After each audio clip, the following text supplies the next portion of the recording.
Hello, you are listening to the OmniTalk Fast 5, brought to you in partnership with the A&M Consumer and Retail Group, Firework, SPS Commerce, and Sezzle.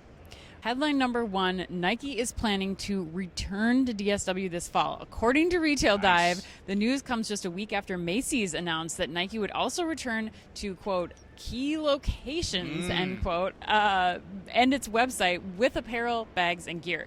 If you recall, Chris, Nike pulled back on its DSW partnership in 2021 as it pursued a more direct-to-consumer sales approach in which it also exited additional retailers like the aforementioned Macy's and Urban Outfitters. Urban Outfitters, yeah.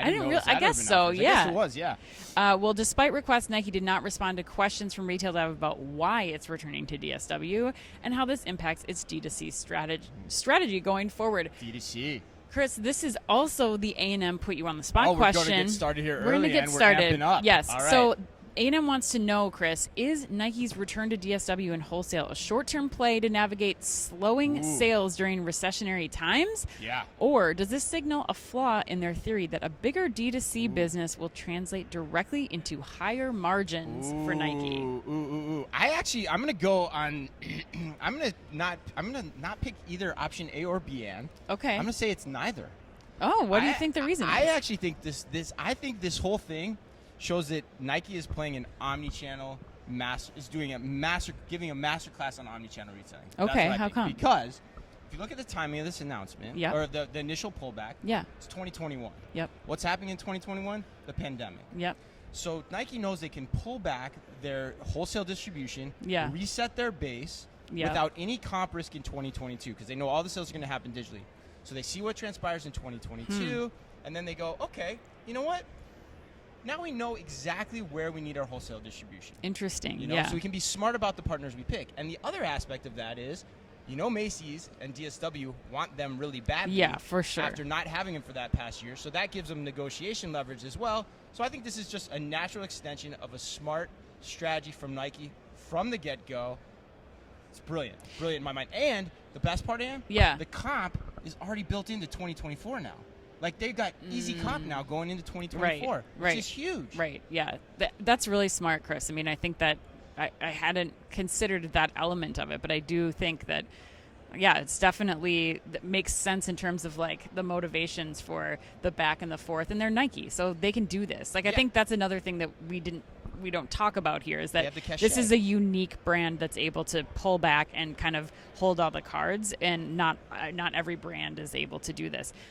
I'm also curious, like, how much returns played into this, because when you look at Nike going direct to consumer, like, they don't have a lot of stores, and they, if you're a Nike member, you get free shipping and free returns. And in most cases, it's footwear. Like, they're not applying any, like, volumental technology right now to fit. So you're still ordering, 2-3 pairs of shoes and then shipping 2 or 1 or however many back. And I'm curious, like, that's not cheap, especially when you're talking about, big boxes and that kind of thing. We're at home delivery world. Like, that was the kind of thing that kind of came to mind. Yeah. And I think that also it's interesting to see, like, the categories that they're going into. So Macy's, they're just doing, like, apparel and footwear, which makes sense for the Macy's customer.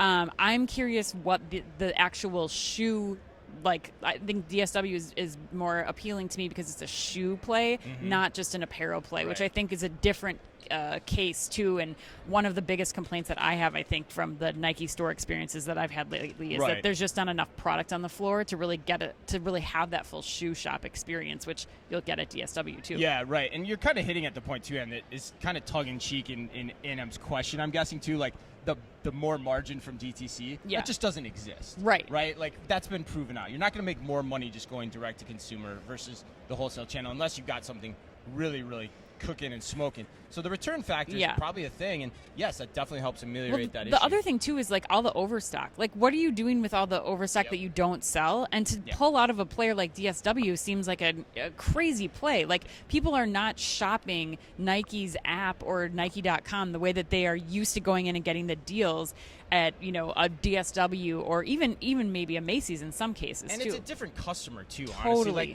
they get let's be honest, they get the bargain basement Nikes for the most. There's and no so, like, you're drops. hitting a different customer at a different price point than you are through your direct to consumer channels, most likely. Right. 100%. All right.